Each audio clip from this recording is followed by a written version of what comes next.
बार बार रघुवीर, जैसे ही रघुवीर का स्मरण किया तो भगवान बोल पड़े। बड़ा अच्छा भाव है इसमें, सुंदरकांड में ही है ये। बोल पड़े भगवान, क्या बोले? बार बार रघुवीर समारी, बार बार भगवान का स्मरण किया तो भगवान बोल पड़े। पहले ये बताओ हनुमान, विचार करके बताओ कि लंका में तुम केवल सीता जी का पता लगाने जा रहे हो? हनुमान जी ने कहा कि बूढ़े जामवंत जी ने तो यही कहा है, इतना करऊ तात तुम जाई, सीता देख कहो सुधी आई। इतना ही कहा है। भगवान राम ने कहा कि सीता का तो पता हम लगा ही चुके हैं, और सीता का क्या पता लगाना? गीधराज जटायु ने मुझे बता दिया, ले दक्षिण दिस गयो गुसाई, बिलपत अति कुर्री की नाई। और जटायु जी के बड़े भाई संपाति ने भी हनुमान जी को, जामवंत जी को, सभी वानरों को बता दिया कि अशोक वाटिका में सीता बैठी हुई। अब क्लियर पता हो गया। जटायु ने कहा था कि लंका में ले गया, लंका का राजा रावण लंका ले गया है सीता को, और जटायु के बड़े भाई संपाति ने कहा लंका में भी अशोक वाटिका में बैठी हुई। इतना क्लियर पता लग गया। भगवान बोले ये सारा का सारा पता लग चुका है। हनुमान जी बोले तो पता तो उन्हीं का लगाने जा रहा हूं। नहीं नहीं नहीं, सीता मिलेंगी और सीता का पता भी मिल जाएगा, वैसे भी पता लग गया है। लेकिन सीता का पता लगाने के बाद क्या तुम्हें विश्वास है कि राम को विजय मिल जाएगी? नहीं, सीता का पता लग जाएगा, इसका तात्पर्य विजय से नहीं है। हनुमान जी बोले तो विजय से तात्पर्य किसका है, हम नहीं समझ पा रहे हैं। प्रभु राम ने कहा कि रावण मजबूत है, रावण को साधारण मत समझना। अगर कोई ये कह सकता है या कहता है कि रावण के पास शक्तियां हैं, तो राम रावण की शक्तियों को चैलेंज दे सकता है, और रावण की शक्तियां राम का कुछ नहीं बिगाड़ पाएंगे। लेकिन रावण के पास जो असली शक्तियां हैं, राम भी आज उन शक्तियों के बारे में सोचता है, तो राम के सामने बहुत बड़ी चुनौती है। देखिए कितनी बड़ी बात चल रही है। ये चर्चा राम जी में और हनुमान जी में चल रही है, क्योंकि बार बार रघुवीर समारी, बार बार भगवान का चिंतन किया तो भगवान स्वयं बोल पड़े हैं हनुमान जी से, और बातचीत हो रही है। सुंदरकांड का भाव बता रहा हूं, बड़ा महत्वपूर्ण है सुंदरकांड, साधारण नहीं है। बार बार रघुवीर समारी, उत्तर के पवन तने बल भारी। भगवान ने कहा कि हनुमान, रावण के पास जो महाशक्तियां हैं वो 3 महाशक्तियां हैं, और वो 3 महाशक्तियां राम के सामने बहुत बड़ी चुनौती है। कहा कौन कौन है वो? 3 महाशक्तियां कौन कौन है? भगवान राम ने कहा एक तो रावण के पास बहुत बड़ी तपस्विनी है जिसका नाम है सुलोचना, वो तप कर रही है। इसका मतलब है कि रावण के पास सती है, और सती कवच है। बोलो क्या है? कवच है। क्योंकि सती पति के लिए तो कवच है ही, लेकिन पति के पिता के लिए भी कवच बन जाती है। क्यों भाई? बनती है कि नहीं? सबकी रक्षा करती है सती, कि हमारे परिवार में किसी का कुछ ना बिगड़े।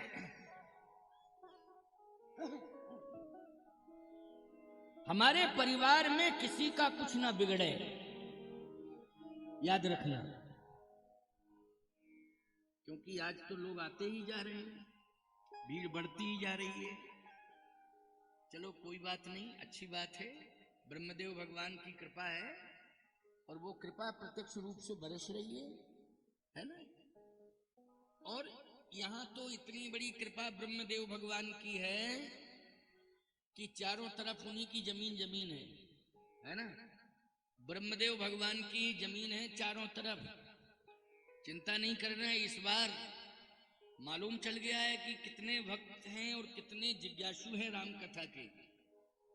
तो प्रबंध हो ही रहा है, प्रबंध में कोई कमी नहीं है, लेकिन आगामी वर्ष में और विशेष प्रबंध कर दिया जाएगा आपके बैठने के लिए। चाहे जितने लोग आ जाएं, सबके लिए बैठने का विशेष प्रबंध रहेगा। क्योंकि आज तो कथा विश्रामित हो रही ना, नहीं तो अगर कथा बढ़ रही होती तो कल ही हो जाता प्रबंध, कल ही हो जाता। लेकिन आज ये पुनीत पुजारी जी ने मुझसे कहा था, महाराज जी 2-4 दिन और बढ़ जाएं। अब कहां से बढ़ जाएं जब तुम्हें पता है यूट्यूब चैनल में पट्टियां चल रही, कहां से कहां जाना है, कहां से कहां जाना है। तो मेरे कार्यक्रम लगे रहते हैं। अच्छा, 9 दिन का समय भी बड़ी मुश्किल में दे पाया था, मैं तो 7 दिन का ही समय दे रहा था, लेकिन नहीं, इनकी जिद थी 9 दिन होना चाहिए पूरे। और अब जिद थी कि नहीं महाराज जी कम से कम 11 दिन होना चाहिए है। मैंने कहा भैया 1-2 दिन भी नहीं बढ़ाए जा सकते हैं, क्योंकि कार्यक्रम लगातार हैं, इसलिए आज ही कथा का विश्राम होगा। परंतु बहुत ही सुंदर प्रबंध किया गया, बड़ी सुंदर व्यवस्था की गई है। तो आइए सुनिए, सुनिए जरा मन लगा के सुनिए, बहुत अच्छी बात कहने जा रहा हूं। सुंदर कांड पर आधारित, सुंदर कांड के भाव हैं। बच्चों जरा बैठ जाओ, इन लोगों को, सामने वालों को दिक्कत होती है ना, ये दर्शन भी तो करना चाहते हैं, इसलिए बैठ करके कार्य करो। विशेष परिस्थिति में उठने की जरूरत पड़े तो उठा करो, नहीं तो कोशिश ये करो कि श्रोताओं के सामने ना आओ, क्योंकि सामने आते हो इनको बहुत कष्ट होता है। तो व्यवस्था तो बनेगी, परंतु व्यवस्था के बारे में थोड़ा सा विवेक लगाओ। आइए सुनिए, भगवान ने कहा कि सबसे बड़ी चुनौती है कि उसके पास एक सती है, और वो सती तपस्विनी, महान तपस्विनी है। आज तक उस सती ने अपने जीवन में कभी भी सुख सैया को स्वीकार नहीं किया। सुख सैया मानी सुविधा युक्त, जबकि राजघराने की वधू है तो राजाओं के यहां तो कोई दिक्कत ही नहीं है। क्यों भाई? भाई राजघराने की, राजकुल की कुलवधू है, रावण की पुत्र वधू है, तो उसके पास तो किसी भी प्रकार के साधनों की कमी नहीं। लेकिन वो पतिव्रता है, पति उसका सुंदर सैया पर शयन करता है, वो भूमि शयन करती है। बहुत बड़ा त्याग है। राक्षसों ने न जाने कितना दूषित आहार ग्रहण किया है, लेकिन आज तक उसने भक्षा भक्ष ग्रहण नहीं किया है। इसका मतलब है कि खान पान पर भी उसका नियंत्रण है, तपस्विनी है ना, इसलिए वो राम के लिए बहुत बड़ी चुनौती है। हनुमान जी ने कहा उसका नाम क्या है? कहा उसका नाम है सुलोचना। क्या नाम है? सुलोचना। बड़ी तपस्विनी है ये। अच्छा प्रभु, दूसरी ताकत कौन है? क्या दूसरी ताकत उसका पति है मेघनाथ, वो इंद्रजीत है। इसलिए रावण के पास एक ही वीर योद्धा पर्याप्त है, जो सभी को चैलेंज दे देगा युद्ध में, अकेले देगा, अकेले। उसका नाम है मेघनाथ, सुलोचना का पति, और उसकी रक्षा सुलोचना करेगी, उसका पातिव्रत धर्म करेगा, बाल बांका नहीं बिगड़ेगा उसका। अच्छा, बात भी सही है कि मेघनाथ की रक्षा कौन करेगा? पातिव्रत धर्म करेगा सुलोचना का, क्योंकि वो पति है मेघनाथ का। दूसरी ताकत है मेघनाथ, दूसरी ताकत है मेघनाथ। हनुमान जी ने कहा अच्छा ये हो गया वीर, इंद्रजीत है वो। हनुमान जी ने कहा अच्छा इंद्रजीत है, तीसरी ताकत क्या है? भगवान ने कहा तीसरी ताकत रावण के पास है विभीषण जैसे संत की। इतना भजन करता है, इतना भजन करता है वो कि जब तक वो भजन करता रहेगा, लंका में रहेगा, लंका का बाल बांका नहीं होगा। हनुमान जी ने कहा अच्छा तीसरी ताकत है संत विभीषण की, तो विभीषण जैसा संत भजन कर रहा है। और अगर सुलोचना का पति इंद्रजीत है मेघनाथ, तो उर्मिला का पति लक्ष्मण इंद्रिय जीत है, इंद्रियों को जीत लिया है, इंद्रियों को जीत लिया है। बात भी सही है, क्यों भाई लक्ष्मण ने इंद्रियों को जीत लिया कि नहीं? राग रोशीर शामद मोह, राग रोशीर शामद मोह, राग रोशीर शामद मोह, राग रोशीर शामद मोह, जन सपन्यों के बस हो, जन सपन्यों के बस हो, जन सपन्यों के बस हो, जन सपन्यों के बस हो, सकल प्रकार विकार बिहारी, सकल विकार विकार बिहारी, मन क्रम वचन करो शिव खाई, मन क्रम वचन करो शिव खाई, मन क्रम वचन करो शिव खाई, मन क्रम वचन करो शिव खाई, सकल प्रकार विकार बिहारी।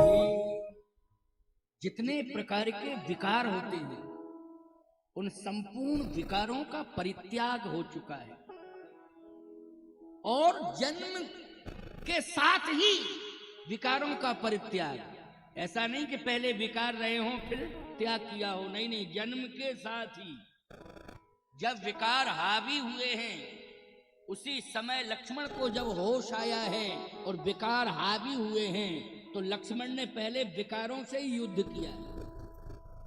किससे युद्ध किया है लक्ष्मण ने? विकारों से युद्ध किया है। बस यही तो अंतर है। मेघनाथ विकारों को अपना सहयोगी मानता है। बोलो मानता है नहीं? जितने प्रकार के विकार हैं उनको अपना मित्र मानता है, दोस्त मानता है। कौन? मेघनाथ। और लक्ष्मण जी शत्रु मानते हैं उनको। बोलो डिफरेंस है कि नहीं? इसलिए मैं कहता हूं कि भले ही मेघनाथ इंद्रजीत हो गया लेकिन इंद्रिय जीत नहीं हो पाया, और लक्ष्मण क्या हो गए? इंद्रिय जीत हो गए। तो इंद्रजीत होना कोई बड़ी बात नहीं है, इंद्रिय जीत होना बड़ी बात है। इसलिए आपको तो सोचना ही नहीं चाहिए। आपका जो सैनिक है, जो युद्ध के मैदान में मेघनाथ को चुनौती देगा, वो इंद्रिय जीत है। इसलिए उसका पल्ला भारी है, आपका पल्ला भारी है। चाहे सती हो और चाहे वो सैनिक हो, दोनों में आपका पल्ला भारी है।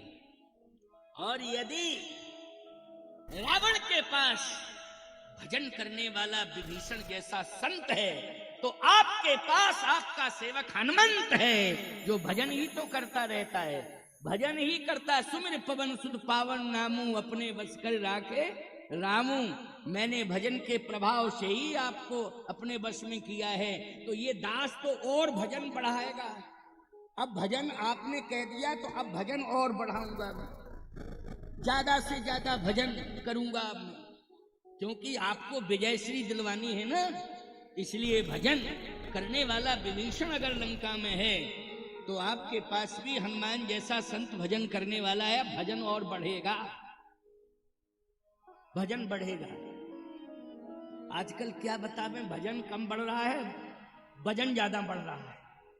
क्योंकि भजन करते ही नहीं, भोजन भोजन से वजन बढ़ रहा है शरीर का। नहीं नहीं, भजन बढ़ाओ, वजन घटाओ, भजन बढ़ाओ। और उम्र जैसे जैसे बढ़ती जाए वैसे वैसे वजन भी घटाते जाओ, भोजन भी कम करते जाओ, भजन को बढ़ाते जाओ। देखो फिर आनंद ही आनंद है। हनुमान जी ने कहा अब तो भजन बढ़ेगा। भगवान ने कहा लेकिन विचार की बात तो यह है कि 3 महाशक्तियां ही तो तुमने गिनाई है, राम के पास भी तो 3 ही हैं और रावण के पास 3 है। इसका मतलब है कि 3 बराबर हैं, आमना सामना होगा तो 3 मत हैं, 3 मत राम के पास, 3 मत रावण के पास। अच्छा भाई, इलेक्शन में अगर पक्ष विपक्ष को 3 मत मिल जाएं बराबरी के तो समस्या खड़ी हो जाएगी कि नहीं हो जाएगी?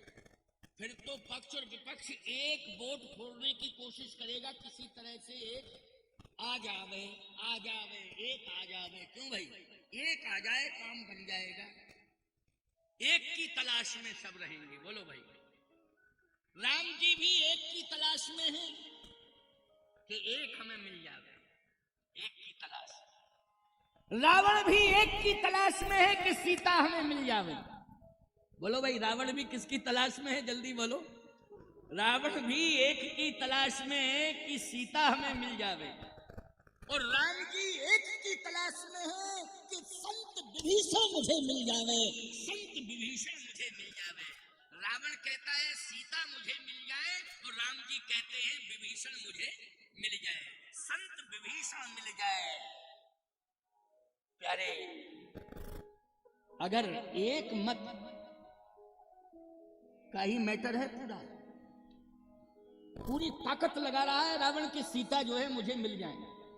आ तो गई है सीता जी, लेकिन चैलेंज कर दिया उन्होंने कि खबरदार मेरी ओर देखना भी नहीं, तू ले आया है ना, मैं आ गई हूं, लेकिन जब तक तेरा शरीर छलनी छलनी नहीं हो जाएगा और कुल खानदान के सहित तू लंका से हमेशा हमेशा के लिए विदा नहीं हो जाएगा, तब तक मैं ना फल ग्रहण करूंगी ना जल ग्रहण करूंगी, मेरी प्रतिज्ञा है। सीता जी ने 14 महीना ना तो फल ग्रहण किया ना जल ग्रहण किया, बिना फल और जल के रही निराहार 14 महीने रही।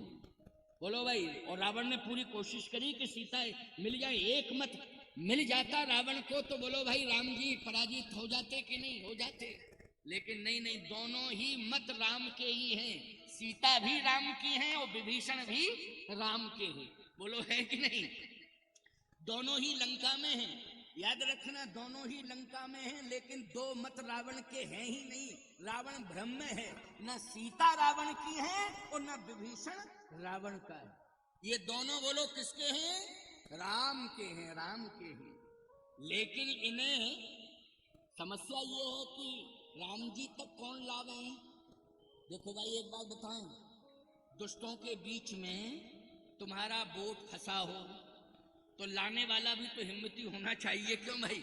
हैं कि कौन लावे दुष्टों के बीच से?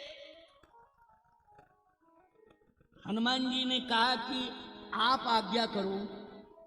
भगवान ने कहा कि ना तो मेघनाथ की मुझे जरूरत है ना सुलोचना की मुझे जरूरत है, मुझे तो केवल विभीषण की जरूरत है। विभीषण मुझे मिल जाए, अगर विभीषण मुझे मिल गया तो राम को एक मत अधिक मिल जाएगा और राम विजयी हो जाएगा। हनुमान जी ने कहा वैसे तो मेरा मूड था कि तीनों वोट ले आवे, तीनों, लेकिन अब आपने कह दिया है तो अब हमें आपकी आज्ञा माननी पड़ेगी। ठीक है, मैं विभीषण जी को ले आऊंगा, लेकिन एक बात सुनना और समझना, दबाव नहीं बनाना, दबाव नहीं बनाना है। कभी भी किसी भी साधु पर दबाव बना के नहीं लाना चाहिए कि दबाव बनाओ ले आओ, क्योंकि साधु स्वतंत्र होता है। अच्छा बोलो, मतदाता भी स्वतंत्र ही होता है कि नहीं?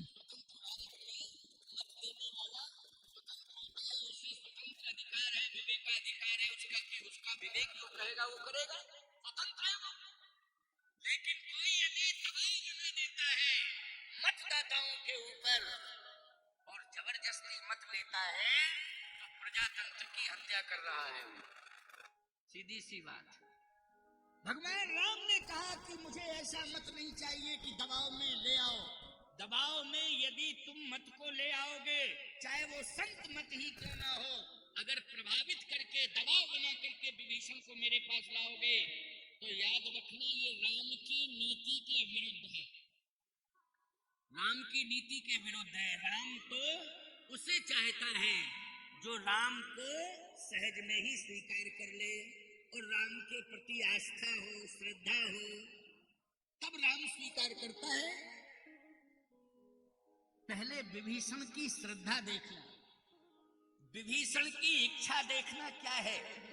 अगर उसकी इच्छा और मेरे प्रति अगर उसकी श्रद्धा है तो बस तुम जरूर मेरे तक लाना विभीषण को। हनुमान जी बोले ठीक है, अब आपने आदेश दे दिया, मैं जा रहा हूं। अब हनुमान जी गए सुंदरकांड की कथा। देखो भाई, थोड़ा सा हवाई सर्वे करना ही पड़ेगा, है ना, क्योंकि 5 से ज्यादा समय दे नहीं पाऊंगा। 5 बजे के पहले 5 बजे तक तो आरती हो ही जानी चाहिए। आज व्यासपीठ का भी पूजन होगा और 10 मिनट 5 मिनट 10 मिनट का समय हमारे पुनीत जी बोलेंगे आज, ठीक है ना। इनका सुनना जरूरी है क्योंकि इनके परम प्रयास से और ब्रह्मदेव भगवान की परम कृपा से ये 9 दिवसीय रामकथा संपन्न हुई कि नहीं। और इसमें सबसे बड़ा विघ्न कल आने वाला था। बाबा जी की श्वास ही चली गई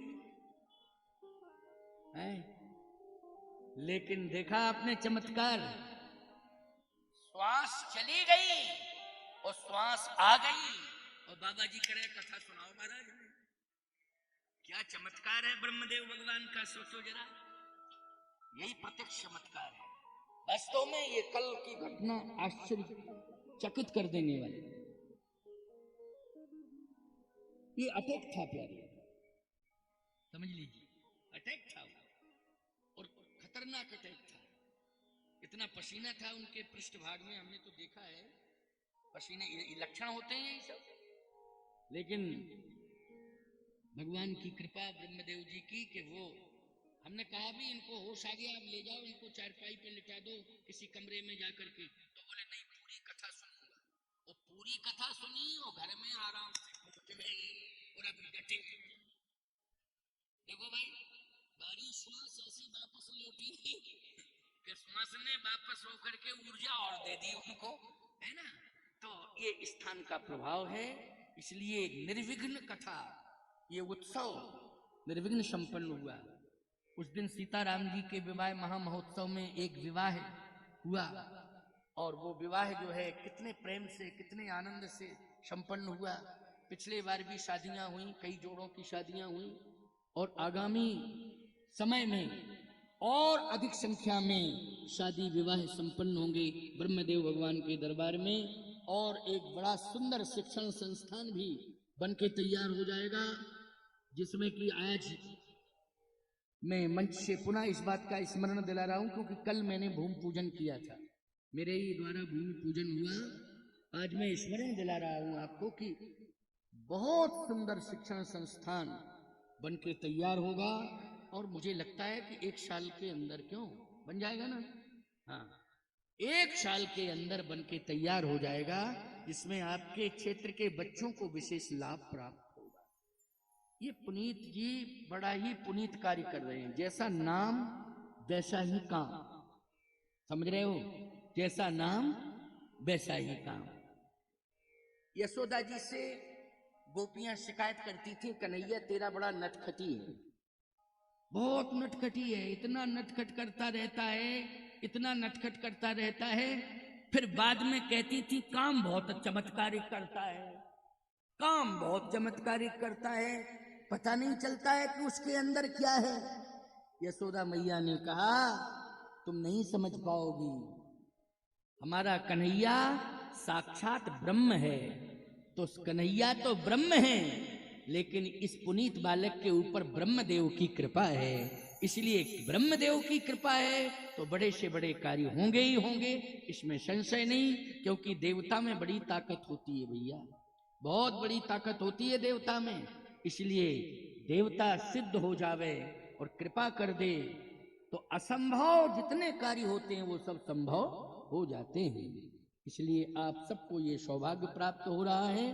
तो मैं चर्चा कर रहा था, हनुमान जी गए और हनुमान जी ने लक्ष्य बनाया कि हमें सबसे पहले सीता माता का पता बाद में लगाएंगे, लेकिन पहले विभीषण को खोजना है कि रहता कहाँ है।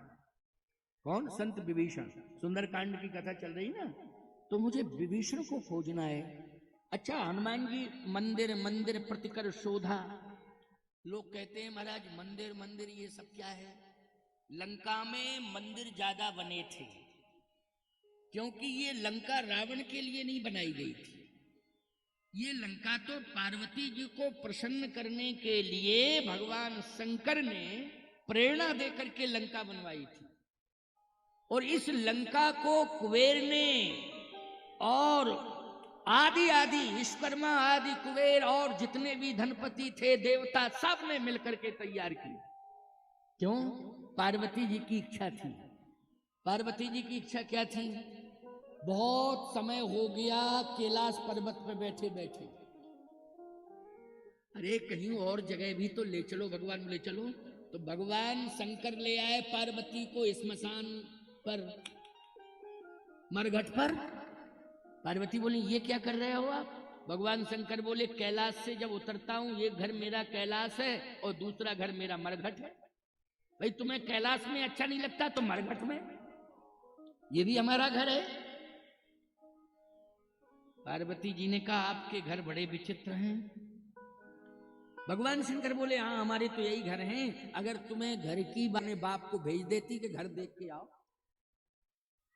भेजा किसी ने बाबा को भेज दिया नारद जी को, और नारद जी आए तो नारद तो संत हैं, उन्होंने कहा बहुत अच्छा, उन्होंने तो मुझे देखा, घर देखा ही नहीं, मुझे देखा। और घर यही है, दो ही घर हैं, या तो कैलाश पर रहो या मरघट पर रहो। पार्वती जी ने कहा आप जहां रखोगे तहां रहेंगे, लेकिन मेरी इच्छा थी कि एक बहुत सुंदर नगर हो और बहुत सुंदर महल हो उसमें। शंकर जी ने कहा ये छोटी सी बात है, चलो तुम ज्यादा कह रही हो तो वो भी पूरा हो जाएगा। लेकिन शंकर जी की इच्छा थी, पार्वती की इच्छा भले ही थी कि नगर सुंदर हो, बहुत अच्छा महल हो। शंकर जी की यही इच्छा थी कि भले ही अच्छा बन जाएगा लेकिन रह नहीं पाएंगी उसमें, रहना पड़ेगा कैलाश के शिखर पे ही रहना पड़ेगा, कैलाश पर्वत पे ही रहना पड़ेगा। लेकिन भैया बहुत सुंदर बन गई लंका, गजब की बनी। जानबूझ करके भगवान शंकर ने रावण को बुलाया जानबूझ के और कहा रावण गृह प्रवेश तेरे ही द्वारा हो, नगर प्रवेश गृह प्रवेश विधिवत करा। रावण बोला महाराज हम तो चेला हैं, आप हमारे गुरु हो। बोले देखो भाई योग्यता की बात है, इसमें गुरु शिष्य की बात नहीं है, योग्यता की बात है। किसकी बात है? योग्यता की बात है। जैसे एक बार एक घर में हम गए तो उस माँ के लड़कों ने कहा महाराज जी मेरी माँ बहुत अच्छा भोजन बनाती है। बच्चों ने कहा, हमने कहा बनाए, तेरे माँ का भोजन करूंगा। अब भोजन बनाया तो बोले महाराज भोजन कैसा लगा? हमने कहा और सब ठीक था लेकिन कढ़ी जरा सही से सिद्ध नहीं हुई और मुझे। तो बहू बोली महाराज कढ़ी मैं बनाना जानती हूँ, अगर आदेश दे तो मैं कल कढ़ी खिलाऊं। हमने कहा बनाए, कोई भी बनाए, अच्छा बनाए तो जरूर, उसमें क्या दिक्कत, इसमें सास बहू की बात हो रही है।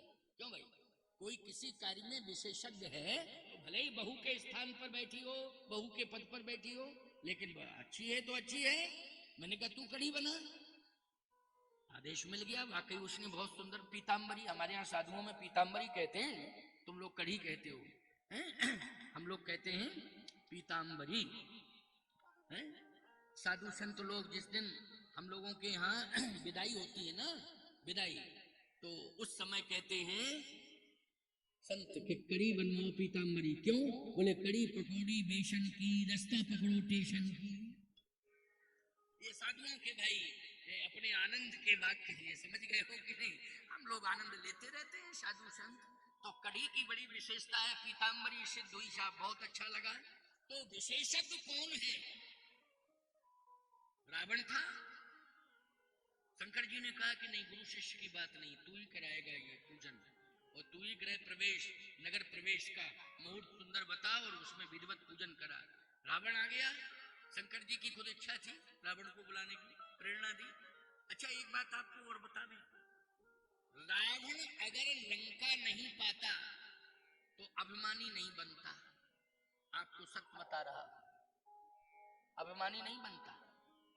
लंका पाने के बाद अभिमान बढ़ेगा। अभिमानी तो था लेकिन महाअभिमानी बन गया लंका को पा करके। अभिमानी तो था, तो शंकर जी ने कहा कि अभिमानी हो गया है, इसके पास ज्ञान का अभिमान है, इसके पास तप का अभिमान है। तपस्या बहुत की थी रावण ने, बहुत तपस्या की रावण ने। इसके पास तप का अभिमान हो गया है, ज्ञान का भी अभिमान हो गया है इसके पास, और बल का भी अभिमान हो गया है। अब धन का अभिमान और आ जावे। क्या आ जावे? धन का अभिमान हो जावे। तो हम यही चाहते हैं कि निश्चित रूप से अभिमान के कारण ये मरेगा, लेकिन मैं चाहता हूं कि मरे तो प्रभु राम के हाथों से मरे, कम से कम राम के हाथों से मरेगा तो कुछ ना कुछ तो इसका लाभ हो ही जाएगा, इसका कल्याण हो ही जाएगा। राम के हाथ से मरे तो कल्याण हो जाएगा। अच्छा सही बताओ, ऐसा कल्याण हुआ कि हर दशहरा के दिन राम ही को आना पड़ता है रावण मारने के लिए। बोलो, आना पड़ता हर दशहरा को, राम ही को आना पड़ता है। ये नहीं कि एक बार राम ने मार दिया अब कोई और मारे ना, हर दशहरा के दिन श्री राम को ही आना पड़ता है रावण को मारने के लिए। इसलिए मैं कहता हूं, राम जब आते हैं रावण को मारने के लिए तो हमारे यहाँ विजय दशहरा होता है। क्या होता है? विजय दशहरा होता है। और सनातन धर्म में विजयादशमी सबसे बड़ी विजय की दशमी मानी जाती है सनातन में, इसलिए सबसे महत्वपूर्ण दशमी विजय की दशमी मानी जाती है। तो कहने का तात्पर्य मेरा ये कि शंकर जी ने सोचा कि चलो भाई रावण को बुलाएं। अच्छा अच्छा,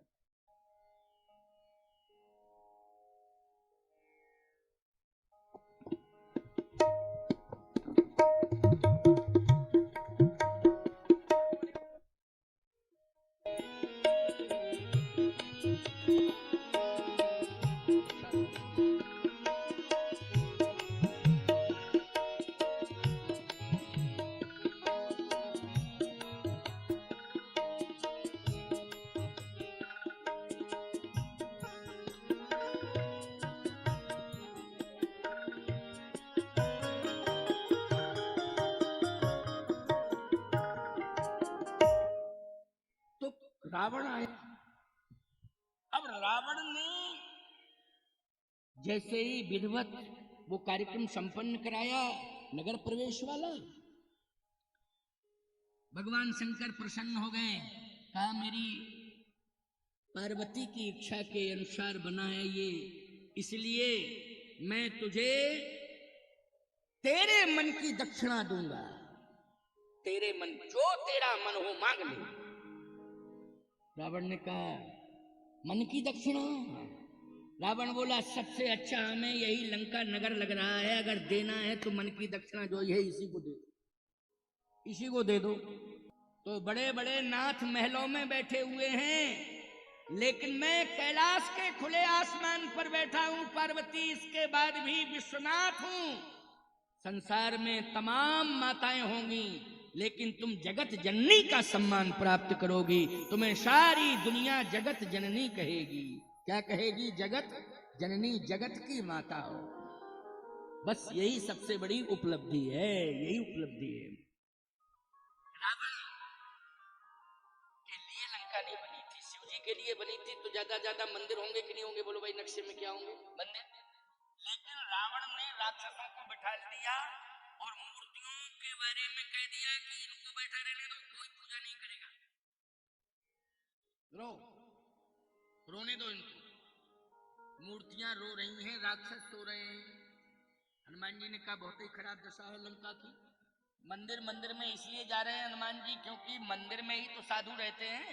संत कहाँ मिलते हैं? बोलो, मंदिर में, आश्रमों में।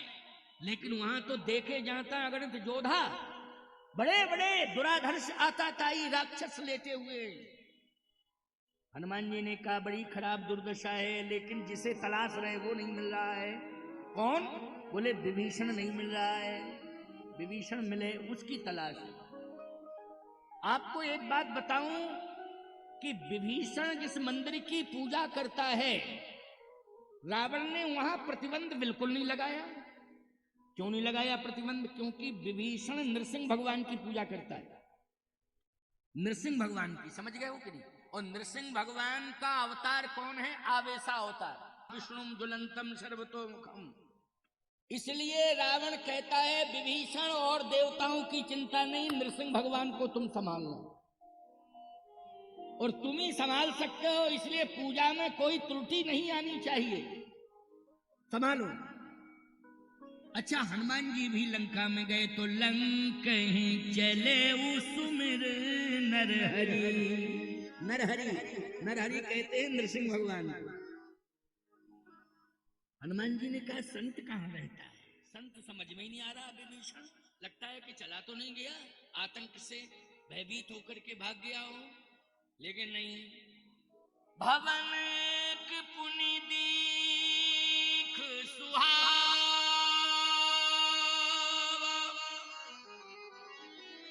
हरि मंदिर तहाँ भिन्न बनावा।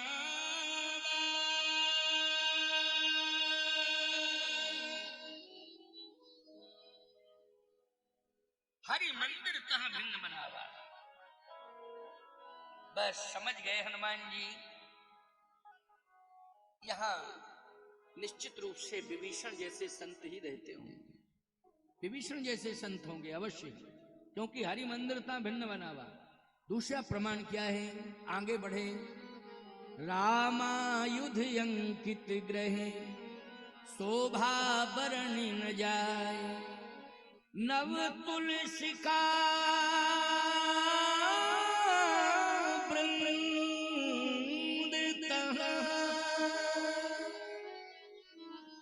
देख हरस कपीराय। नव तुलसी का वृंद ता देख हरस कपीराय। हनुमान जी ने कहा तुलसी हरी भरी है, इसका मतलब है जल देने वाला कोई है। क्यों भाई? तुलसी जहां हरी भरी हो तो कन्फर्म है कि कोई ना कोई जल डालता है तुलसी में। अच्छा, एक नहीं, नव तुलसी का वृंद मानी समूह, तुलसी ही तुलसी, और पूरी तुलसी हनुमान जी ने जहां निगाह डाली हरी भरी।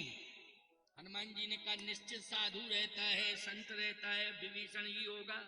यही सन हट करी हो पहचानी, यही सन हट करी हो पहचानी। साधुत होई कागज हानि, साधुत होई कारज हानि, साधुत होय कारज हानि, साधुत होय कारज हानि, साधुत होय कारज हानि, साधुत होय कारज हानि। यही समझ करी हो पहचान। निश्चित संत रहता है, संत रहता, मुझे जरूर वहां समीप में पहुंचना चाहिए। हनुमान जी जब पहुंचे तो दीवाल जो भवन की थी ना, जहां विभीषण सो रहा था, वो दीवाल राम राम राम राम राम राम राम राम दीवाल बोल रही थी, दीवाल से आवाज आ रही थी। सोचो जरा कितनी भक्ति की है उसने, कितना भजन किया है कि दीवाल जो जड़ है राम नाम के प्रभाव से उसमें चैतन्यता आ गई, वो दीवाल भी राम राम राम राम राम। हनुमान जी ने कहा गजब है भैया, बहुत ऊंचा संत है वास्तव में। जहां अंदर दीवाल के अंदर संत रह रहा है, सो रहा है, दीवाल राम राम राम राम राम राम कह रही। हनुमान जी ने अपने मन को समझाया और कहा मन अब तू संतुष्ट हो गया कि नहीं? जिसकी तलाश में कर रहा था आज वो मिल गया है। मन, आज तेरा कार्य पूरा हो गया। ही नहीं, मन कहता है जब संत आपकी बात मान जाए तब। अभी तो अंदर है वो, मानता है कि नहीं मानता है? मिलो, उसने इनकार कर दिया, तब क्या करोगे? मन कहता है नहीं नहीं, बात मान जावे संत तब मैं प्रसन्न होऊंगा।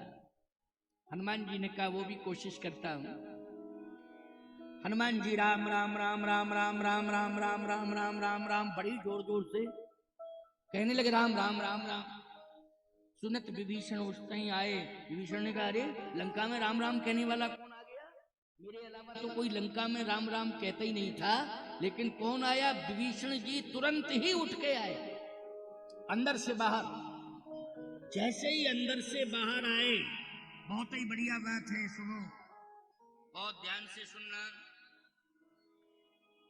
विभीषण जी ने जैसे ही हनुमान जी को देखा तो नेत्रों से प्रेम आंसू छलक पड़े। हनुमान जी ने कहा, ये आंसू क्यों निकाल रहे हो? विभीषण जी ने कहा, ये प्रेम के आंसू हैं।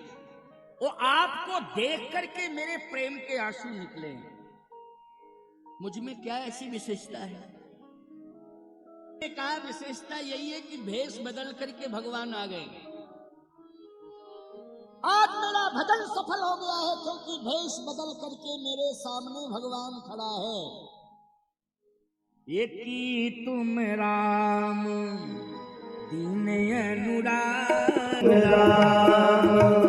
दीन अनुरागी, तुम राम दीन अनुरागी, तुम राम दीन अनुरागी।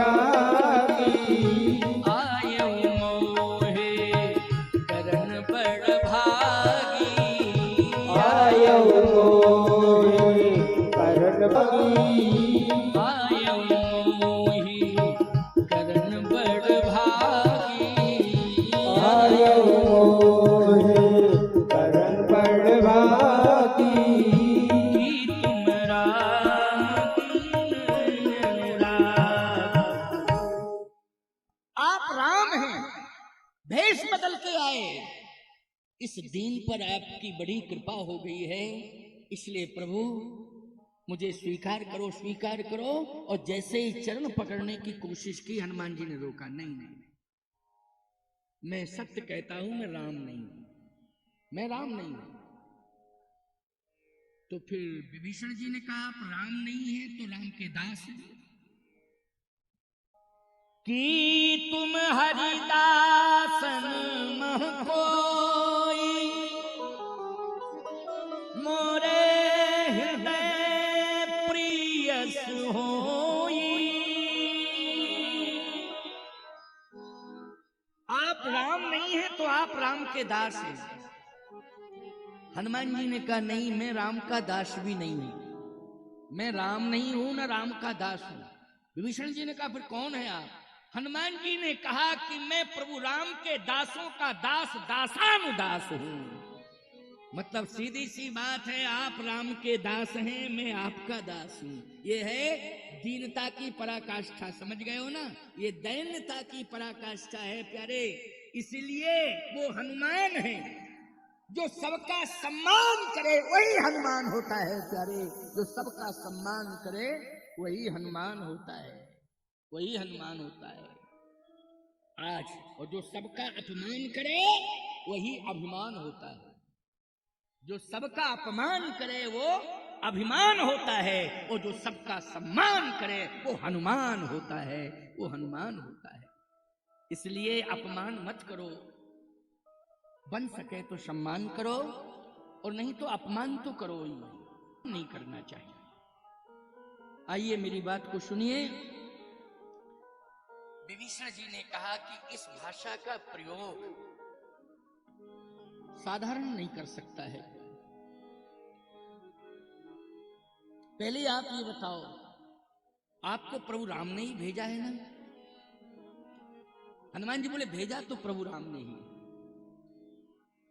विभीषण जी बोले जो रघुवीर अनुग्रह कीन्हा तो तुम मोहि दरस हठ दीना। इसका मतलब है कि मेरे ऊपर कृपा कर दी है रघुनाथ जी ने, इतनी बड़ी कृपा कर दी है कि आज मैं वर्णन नहीं कर पा रहा हूं, लेकिन मेरी हाथ जोड़ करके प्रार्थना है कि प्रभु राम ने मेरे पास आपको भेजा है, इसलिए क्या आप मेरे ऊपर इतनी कृपा कर सकते हैं कि जहां श्री राम के पास से आप आए हैं आप मुझे वहीं पहुंचा दीजिए और राम से मिला दीजिए। बस मैं यही तो तलाश कर रहा था। हनुमान जी बोले काम बन गया बन गया बन गया। जो प्रभु कह रहे थे वो अक्षरशः सफल हो गया कि दबाव मत बनाना, सहज में ही मेरे प्रति स्पष्टीकरण दे दिया कि बस मैं प्रभु का इंतजार ही तो कर रहा था, लेकिन जिस रास्ते से चल करके आए हो और प्रभु ने आपको भेजा है उसी रास्ते से मुझे प्रभु के पास ले चलो, ले चलो, ले चलो। हनुमान जी ने कहा लेकिन रास्ते से चल के मैं आया हूं, लेकिन अब वो रास्ता मैं पहचान नहीं पाऊंगा। भुलक्कड़ हो क्या, जल्दी भूल जाते हो? जल्दी भूल जाते हो? एक तालाब था, बरसात का मटमैला पानी भरा था उसमें। हमारा एक ड्राइवर था, अब तो वो दुनिया से चला गया। जब वो आया मेरे पास में और थोड़ा ज्यादा बूढ़ा हुआ, आंखें वैसी हुई, तो तालाब में पानी मटमैला भरा हुआ था बरसात का। वो गाड़ी उधर ही ले जाए। हमने कहा कहाँ ले जा रहे हो? बोले नई नई सड़क डली है अभी महाराज। हमने कहा रुक जा रुक जा, उतर जा भैया, तुझे मटमैला तालाब का भरा हुआ पानी नई सड़क लग रही। अगर मैं टोकता नहीं, विश्वास में बैठा रहता तो आज मैं कथा नहीं कहता, क्योंकि बड़ा गहरा तालाब था, वो भारी भरा हुआ बरसाती पानी भरा था उसमें। तो कभी कभी ऐसा हो जाता है कि लोग पानी में ही सड़क बना लेते हैं। क्यों भाई? पानी में सड़क बना लेते हैं लोग, लेकिन सत्य तो यह है, हनुमान जी ये कहना चाहते हैं, क्यों कहना चाहते हैं कि मैं मार्ग भूल गया हूं, अब मैं मार्ग पा नहीं पाऊंगा। क्यों? इसलिए कि जब तक प्रभु राम की कृपा से मैं आया हूं और जब तक सीता माता की कृपा नहीं हो जाएगी तब तक मैं वापस नहीं जा सकता हूं। इसलिए उधर से मार्ग दिखाने वाले राम जी वो इधर से ले जाने वाली भगवती सीता है, उनका आशीर्वाद है, वही मार्ग देंगी। क्यों भाई, सही बात है कि नहीं? इसलिए आपसे मेरी प्रार्थना है कि आप में और हम में एक एक कमी रह गई है, इसलिए दोनों अधूरे हैं। क्या कहे? आपको सीता जी मिल गई। हनुमान जी बोले हमें प्रभु राम मिल गए, आपको सीता जी, लेकिन हमें सीता जी नहीं मिली है। आपको मिल गई, हमें राम जी मिल गए, आपको नहीं मिले। तो एक काम करो, मार्ग क्लियर हो जाएगा हमारे जाने का और तुम्हारे आने का, एकदम क्लियर हो जाएगा। तुम मुझे सीता माता से मिला दो, हम तुम्हें प्रभु राम से मिला देंगे, दोनों का काम पूरा हो जाएगा। नहीं, अभी दोनों अधूरे ही हैं, दोनों अधूरे हैं। तुम मुझे सीता माता से मिला दो, हम तुम्हें प्रभु राम से मिला देंगे। विभीषण जी ने क्या कहा जानते हो? विभीषण जी ने कहा कि लगता है कि मार्ग आपके लिए तो शायद सुगम था, तब तो आप आ गए, लेकिन सीता जी तक पहुंचना, सीता माता तक पहुंचना, ये मार्ग बड़ा दुर्गम है। हनुमान जी बोले उर्गम दुर्गम से हम चिंता नहीं करते, तुम तो बता दो, हम चले जाएंगे, वो कोई दिक्कत की बात नहीं है। विभीषण जी ने कहा कि जहां रहती वहां तक तो पहुंच जाओगे, लेकिन उनके पास नहीं पहुंच पाओगे। हनुमान जी ने कहा क्यों नहीं पहुंच पाएंगे, क्या बात है? विभीषण जी ने कहा बात यह है कि जिस वाटिका में रहती हैं वहां एक बोर्ड लगा हुआ है और रावण ने लगवाया है कि इस वाटिका में कोई पुरुष प्रवेश नहीं करेगा रावण के अलावा, महिलाएं ही जाएंगी, राक्षसियां, रावण के अलावा। ये भी शब्द है उसमें, रावण के अलावा, रावण जाएगा, रावण के अलावा कोई प्रवेश नहीं करेगा। पुरुष प्रवेश नहीं करेगा, केवल राक्षसियां करेंगी। हनुमान जी ने कहा कोई बात नहीं, तो तुम कैसे जा पाओगे? हनुमान जी पहले ब्राह्मण बने थे, फिर बन गए बंदर। बोले बंदर तो जा सकता है, अब बंदर को जाने में क्या दिक्कत है? क्या ऐसा बोर्ड कोई रावण ने लगा रखा है तो हम बोर्ड फेंक देंगे सब? अच्छा, बंदर के लिए तो कोई प्रतिबंध है ही नहीं, जा सकता है वो बगीचे में, तो जा ही सकता है बंदर, उसका तो अधिकार है। विभीषण जी बोले अरे रूप भी बदल लेते हो, ये बंदर कैसे बन गए? बंदर कैसे बन गए? हनुमान जी बोले आप ही जैसे संत हैं कि नारद उन्हें श्राप दिया, उनके कारण बंदर बनना पड़ा। क्यों भाई बंदर बनना पड़ा? कपि आखिर तुम कीन हमारी, करें की सहाय तुम्हारी। नारद जी ने भगवान को श्राप दिया था कि बंदर मुझे बनाया, बंदर ही तुम्हें मिलेंगे और वही तुम्हारी मदद करेंगे, इसलिए हमें बंदर बनना पड़ा। कोई और ने नहीं बनाया है, एक साधु के श्राप ने ही बना दिया है बंदर, इसलिए मैं बंदर बन गया हूं। बंदर हूं नहीं, लेकिन बंदर बन गया हूं। अब बंदर बन गया हूं तो बन गया हूं। तो विभीषण जी ने कहा कि बंदर कब तक बने रहोगे? हनुमान जी ने कहा अब तो एक बार बन गया हूं तो बन गया हूं। अच्छा, बंदर से तो डर लगेगा। हनुमान जी बोले मैं ऐसा बंदर बना हूं कि मेरे पास जो जाएगा सबका डर समाप्त हो जाएगा, ऐसा बंदर बना हूं। ऐसा बंदर नहीं कि हमें देख के लोग डरें, बल्कि हमारे पास आकर के दुनिया का डर समाप्त हो जाएगा। बोलो ऐसे ही बंदर हैं कि नहीं? भूत पिशाच निकट नहीं आवे, ओ महावीर जब नाम सुनावे। नासे रोग हरे सब पीड़ा, ओ जपत निरंतर हनुमत बीड़ा। संकट ते हनुमान छुड़ावे, ओ मन क्रम वचन ध्यान जो लावे। इसलिए इस पर कोई चर्चा मत करो, सीधी सी बात रास्ता बताओ। विभीषण जी ने कहा कि अब तो सफल हो जाओगे, लेकिन एक समस्या और पैदा हो गई अभी अभी। क्या पैदा हो गई समस्या? विभीषण जी ने कहा कि सीता जी सबसे ज्यादा बंदर से डरती हैं। बंदर से जब शादी होके आई ना, अयोध्या आई जनकपुर से, तो उन्होंने एक फोटो देखा था बंदर का राजमहल में। फोटो देख करके बेहोश हो गई। विभीषण जी ने कहा जब फोटो देख करके, चित्र देख करके बेहोश हो सकती हैं जानकी जी, तो आप तो ओरिजिनल बंदर हो, और वो भी चित्र नहीं विचित्र है, विचित्र। हनुमान जी ने कहा तो उपाय तो बताओ कुछ, आप ही बता सकते हो उपाय, जाना तो है ही। युक्ति विभीषण सकल सुनाई, चले पवन सुत विदा कराई। युक्ति बताई क्या? कि डायरेक्ट मत जाना, जिस वृक्ष के नीचे बैठी है उस वृक्ष की डाली पर बैठ जाना, पत्तों में छिप जाना। आपकी वाणी में जादू है,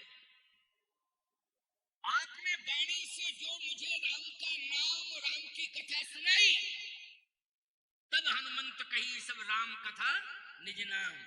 उस कथा को सुन करके मैं बहुत प्रभावित हुआ। जिंदगी में कभी ऐसी कथा ही नहीं सुनी, जिंदगी में ऐसी कथा नहीं सुनी। वाणी में बहुत चमत्कार है, वाणी विशारद है आप, इसलिए आप जिस तरह से कथा सुना करके मुझे प्रसन्न और प्रभावित किए, सीता जी को भी आप कथा सुनाइएगा। और कथा सुनाएंगे आप तो इतनी प्रसन्न हो जाएंगी कि सारा का सारा भय और संकट दूर हो जाएगा। तो सबसे पहले आप कथा सुनाना। हनुमान जी ने कहा कथा तो हमारा मुख्य विषय है, इसलिए मैं कथा सुनाऊंगा। आपने कह दिया तो और सुनाऊंगा। अब हुआ क्या प्यारे, सुनिए जरा। हनुमान जी गए और जैसा बताया था विभीषण जी ने कि छलांग लगाना, सीधा वृक्ष की डाली पर बैठ जाना और कथा सुनाना। हनुमान जी जैसे डाली पर बैठे तो वास्तव में सीता जी की तो स्थिति बड़ी विषम है। कैसी विषम है? केवल अस्थियां हैं शरीर में। कृष्ण तन का अर्थ क्या है? हड्डी हड्डी दिखाई दे रही है, हे कृष्ण शीस जटाई कबैनी, कृष्ण शीस जटाई बैनी, कृष्ण शीस जटाई कबैनी, कृष्ण शीस जटाई बैनी, जपत हृदय रघुपति गुण श्रेणी, जपत हृदय रघुपति गुण श्रेणी, जपत हृदय रघुपति गुण श्रेणी, जपत हृदय रघुपति गुण श्रेणी, कृष्ण शीस जटाई बैनी। ये जो केश थे ना, ये जटा के रूप में परिणत हो गए, जटा बन गई। ये जटा क्यों बन गई? देखो, केशों में अगर तेल कंघी का प्रयोग ना किया जाए तो उलझ जाते हैं, जटा बन जाते हैं। ये महात्मा लोग जटा कैसे बनती हैं? तेल और कंघी का प्रयोग नहीं करते हैं, बस जटाएं बन जाती हैं। इसलिए माताएं केस ना उलझ जाएं, इसलिए रोज तेल कंघी केशों में करती हैं, है ना? क्योंकि केश उलझ गए, जटा बन गई, तो याद रखना वो नारी का स्वरूप विचारणीय हो जाएगा। नारी के केश की जटा अगर बन जाती है तो विचारणीय और सोचनीय है। क्यों भाई? है ना, विचारणीय और सोचनीय है। इसलिए श्रृंगार करना बहुत आवश्यक है। लेकिन एक बात का ध्यान रखना, सीता जी ने लंका में क्यों श्रृंगार त्यागा? क्योंकि श्रृंगार पति की उपस्थिति में किया जाता है, ये नियम है। 16 प्रकार का श्रृंगार करने का हमारे यहाँ शास्त्र में वर्णन है, लेकिन पति की उपस्थिति में विशेष श्रृंगार किया जाता है। यदि पति घर से बाहर चला जाए तो विशेष श्रृंगार नहीं करना चाहिए, सामान्य श्रृंगार करना चाहिए, विशेष नहीं करना चाहिए। क्यों? क्योंकि श्रृंगार इसलिए किया जाता है क्योंकि श्रृंगार जगत को रिझाने के लिए नहीं, श्रृंगार पति को रिझाने के लिए किया जाता है। पति हमारा प्रसन्न हो, इसलिए पति को प्रसन्न करने के लिए श्रृंगार किया जाता है। पति की उपस्थिति में ही श्रृंगार होना चाहिए। अच्छा, क्या बिगड़ जाएगा तुम्हारा? सोते समय राम राम राम राम राम राम राम राम कह करके सो जाओगे तो बिगड़ेगा कुछ नहीं, बनेगा, बनेगा निश्चित रूप से। राम राम राम राम राम राम कह करके जगोगे तो आपका बन जाएगा, बिगड़ेगा कुछ नहीं। लेकिन आजकल कंडीशन बड़ी खराब है। लोग जब सोते हैं ना तो दिन भर कल क्या क्या काम करना है उसका चिंतन करते रहते। कल मतलब कल हमको क्या क्या काम करना है। अच्छा, सही कह रहा हूं कि नहीं कह रहा हूं? उन सभी कामों का चिंतन करते करते ये काम ये काम ये काम ये काम ये काम ये काम ये काम, बस। अच्छा, ये सोने की कंडीशन। जब जगते हैं तब भी राम राम नहीं कहते हैं, जब जगते हैं तब भी राम राम नहीं कहते हैं। क्या कहते हैं जब जगते हैं? जब जगते हैं तब कहते हैं चाय चाय चाय चाय चाय चाय चाय। अरे राम राम राम राम, अरे राम राम कहने चाय कह दो तो क्या दिक्कत की बात है? लेकिन बैठी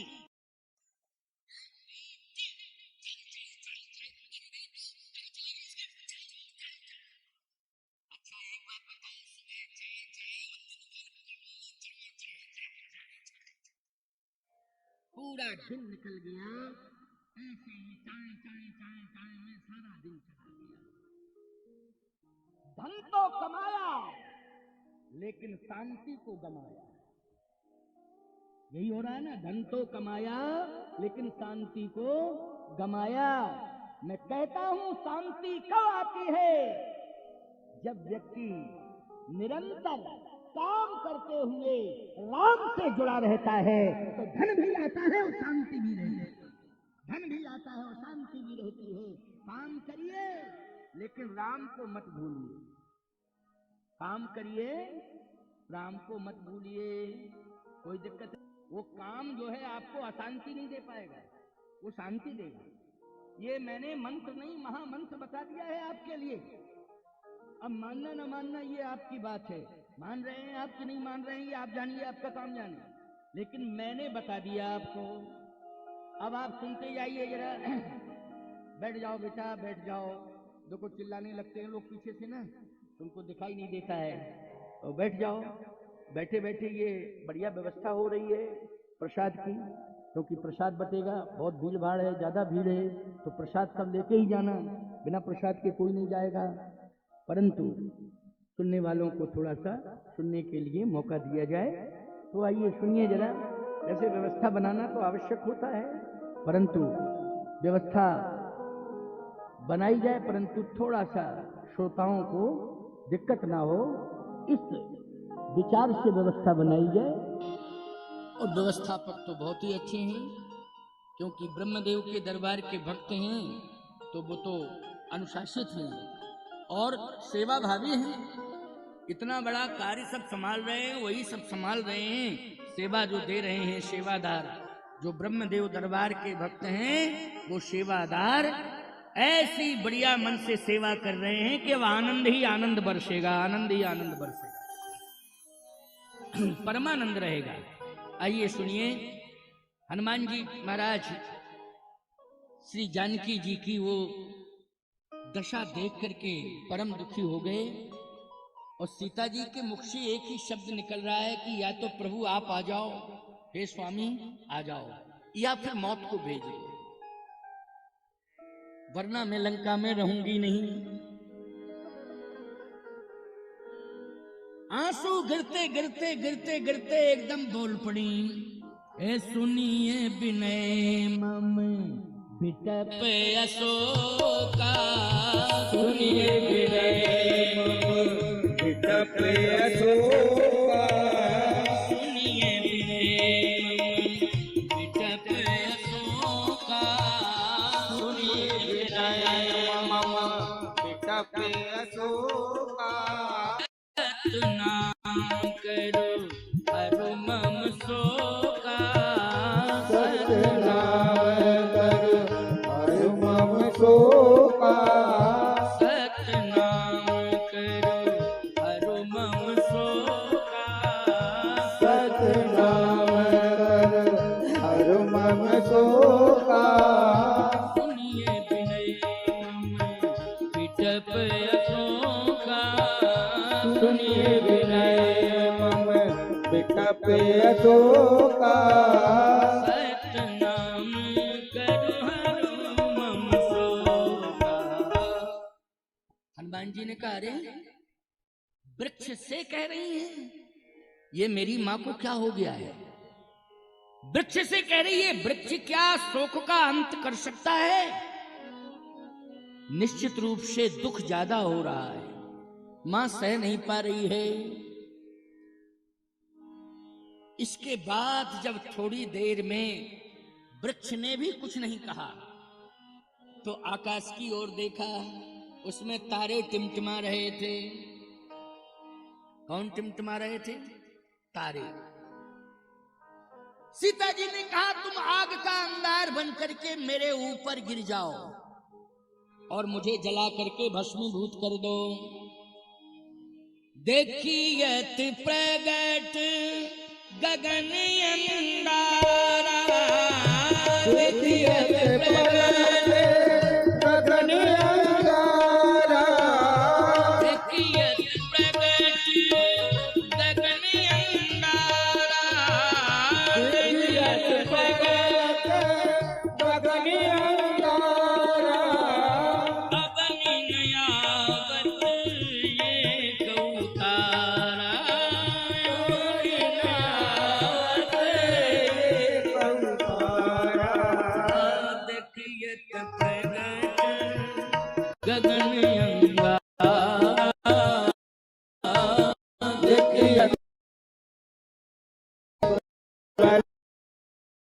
गगन अंगारा अवनी नयावत एक अवतारा अवनी नयावत एक अवतारा अवनि नयावत एक ए तारा, तुम टूट जाओ, अग्नि बन करके मेरे शरीर को जला करके भस्मीभूत कर दो। हनुमान जी ने कहा कि अब तो माता जी का धैर्य ही टूट रहा है, धैर्य टूट रहा है, अब क्या करना चाहिए? संत विभीषण जी ने बताया था कि कथा सुना देना। क्या सुना देना? कथा। संसार के पास कोई उपाय नहीं है कि तुम्हारा दुख दूर हो जाए, लेकिन संसार में यदि दुख को दूर करने वाली कोई कथा है तो वो राम कथा है, भगवान की कथा है। सुनोगे तो दुख दूर हो जाएगा, और कोई उपाय नहीं है। चिल्लाते रहो, चीखते रहो, बोलते रहो, फड़फड़ाते रहो, कुछ भी करते रहो, लेकिन यदि तुम्हारा दुख दूर होगा तो भगवान की कथा सुनने से होगा। इसलिए रामचंद्र गुण, रामचंद्र गुण बरने लागा, सुनते ही सीता कर दुख भागा। हे लागी सुने श्रवण मन ला,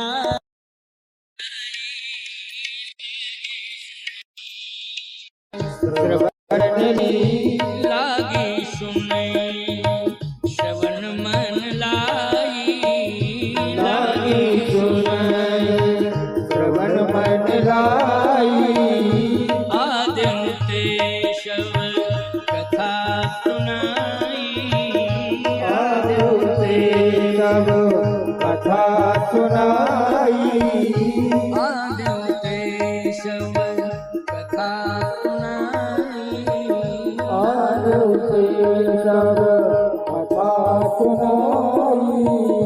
लागी सुने श्रवण मन लाई। बोलो, मन इधर उधर जा रहा था, मन लग गया कि नहीं लग गया? रुक गया मन। मन को वश में करने वाली कथा है भगवान की।